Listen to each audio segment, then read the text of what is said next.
Quand on parle des généraux de la Seconde Guerre mondiale, il y a un nom qui revient un peu sur toutes les lèvres et qui fait un peu rêver. Cet homme est devenu une légende de la Seconde Guerre mondiale. C'est le maréchal Erwin Rommel. Alors j'ai décidé de faire un travail qui est basé sur 3 ouvrages. Un qui est relativement neutre, récent. Celui-ci qui est très dithyrambique, qui date des années 70. Et un autre qui a à peu près une quinzaine d'années et qui est pour le moins relativement critique. Donc nous allons un peu voyager en France, découvrir des lieux où est passé Erwin Rommel et nous faire une idée sur ce personnage. Est-il aussi blanc, aussi pur que l'on peut le décrire? Eh bien, vous le découvrirez après ça.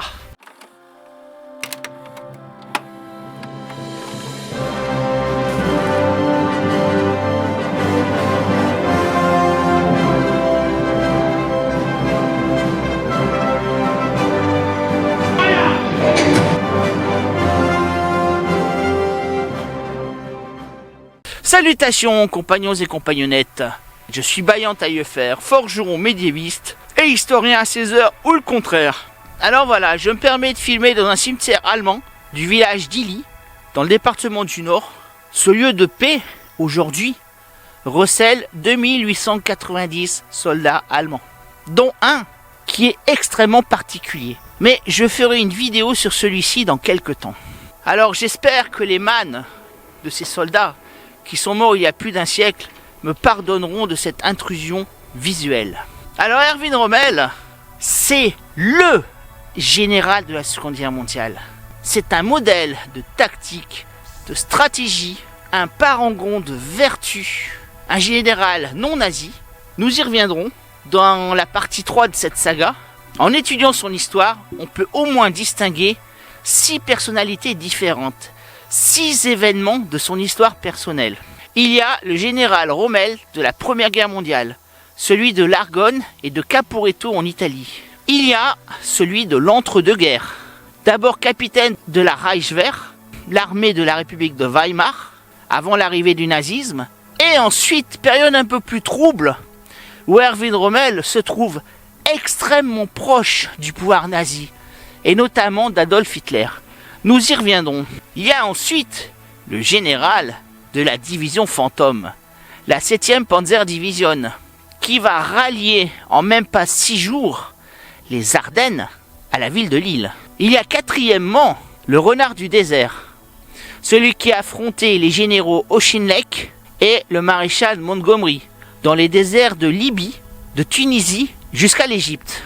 Il y a à partir de fin 1943 l'inspecteur des fortifications et le général en chef du groupe d'armée B sur le front ouest en France, qui a ses quartiers au château de la Roche-Guyon. Nous irons y faire un tour. Et enfin, numéro 6, il y a non pas le conspirateur, mais l'ami des conjurés, l'ami de ceux qui ont fomenté le putsch raté contre Hitler en juillet 1944. Et nous verrons que Rommel aurait peut-être pu s'investir un peu plus, même si il fut forcé de se suicider après que Hitler ait découvert ses sympathies pour les conjurés. Alors Erwin Rommel est le numéro 3 d'une fratrie de 5 enfants. Il est né dans le Württemberg, c'est-à-dire une région quasiment en face de l'Alsace, entre le pays de Bade et la Bavière. Il est né à Heidenheim, près de la ville de Ulm. Son père et son grand-père sont de très grands mathématiciens, des professeurs. Ils sont très respectés et font partie de la bourgeoisie. Chez Rommel, il n'y a aucune trace de dynastie militaire. Rommel n'est pas un Junker, ce n'est pas un Prussien militariste. Néanmoins, il va devenir une véritable machine de guerre. Un homme fait pour la guerre, qui pense à la guerre, et qui, il faut bien le dire, s'ennuie quand il ne la fait pas. On peut se demander ce que serait devenu Erwin Rommel sans l'avènement du nazisme et la Seconde Guerre mondiale. Au début, Erwin Rommel est un petit garçon, plutôt timide, plutôt fragile, frêle, assez pâle, qui est rêveur, qui a un caractère extrêmement doux, qui est gentil. Néanmoins, à l'école, il va se révéler extrêmement brave contre ses camarades un peu brutales, qu'il ne va pas hésiter à combattre. Lui qui est relativement petit. À ce niveau, il va commencer à se faire respecter de ses pairs. Et puis, on ne sait pas pourquoi, à partir de l'adolescence, Rommel se met à faire du sport, à fond la caisse. Il fait énormément de randonnées, de courses, de ski. Et va devenir d'ailleurs un très bon skieur, ce qui lui servira lors de la Première Guerre mondiale. Il fait des études moyennes. Ce n'est pas un génie. Néanmoins, arrivé à l'âge adulte, il lui faut choisir une carrière. Il aimerait bien se lancer dans l'aviation, mais son père est contre. Alors, il se dit, pourquoi pas l'armée? À ce moment-là, l'armée du Kaiser, l'armée de Guillaume II, celui qui va provoquer la Première Guerre mondiale, est une armée qui permet l'ascenseur social. C'est-à-dire que des ouvriers ou de petits bourgeois peuvent accéder à la carrière d'officier et même à l'anoblissement. Rommel va donc rejoindre une école militaire et le 124e régiment d'infanterie du Württemberg à Weingarten.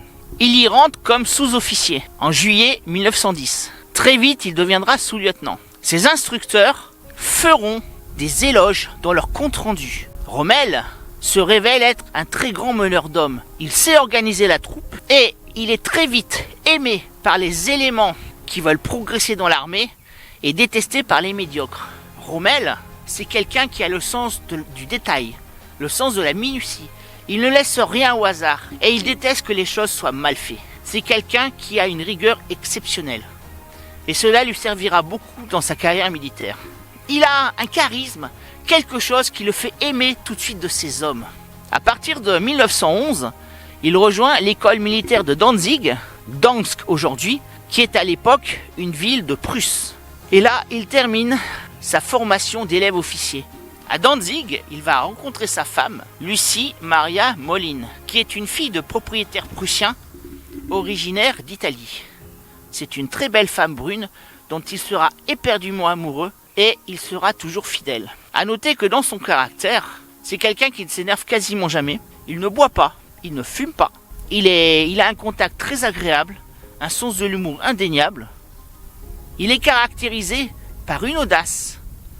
Il se révélera être un très bon mari, toujours fidèle, et un très bon père de famille. Il aura d'ailleurs plusieurs enfants, dont Manfred Rommel, qui deviendra, à l'âge adulte, maire de Stuttgart. En mars 1914, peu de temps avant la guerre, il va faire une formation dans l'artillerie. Et il connaîtra le canon de 77 allemand sur le bout des doigts, tout en sachant que le 75 français est bien meilleur. Il comprendra également l'intérêt d'une guerre de mouvement, faite d'audace et de coups de main, et comprendra aussi l'utilisation de la mitrailleuse, dont il fera un usage immodéré lors de ses attaques en 1914-1918. Mais cela est une autre histoire. Dans le prochain épisode, nous retrouverons le Rommel, lieutenant et capitaine de la Première Guerre mondiale. Alors j'espère que cette vidéo vous a plu. N'oubliez pas de vous abonner, de liker et de poser des commentaires. Portez-vous bien. Et comme vous savez, l'histoire, c'est toi qui l'as fait.